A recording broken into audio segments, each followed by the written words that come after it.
Ulamolar aytishadi, odamlar bu dunyo matohiga qanchalar muhabbatli bo'lsa, hayotda shunga yarasha azob, g'am, qayg'uda yashaydilar. Oxiratda o'ylamasdan faqat dunyo matohi deb yashayaptimi? Muhabbati qancha qattiq bo'lsa dunyo matohiga, mayda-chuyda narsalarga qanchalar muhabbati qattiq bo'lsa, mashaqqati, azobi shunga yarasha bo'ladi.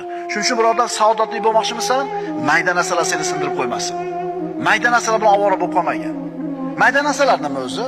Mashinasi chizilib qolibdi. Buraya turdi, bufur chizilib qoldi. Siqiladiki, uyog'i yo'q.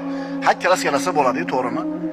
Ya'ni agar sen shu dunyoni arzimas matohini asosiy maqsad qilib olgan bo'lsang, baxtsizliging shunga yarasha bo'ladi. Qalbing kerak emas arzimas narsalar bilan band bo'ladi. Hayoling har yoqqa sochilgan bo'ladi. Faqirlikdan qo'rqib yashaysan. Zeb-ziynat orqasidan quvib yurib yashaysan.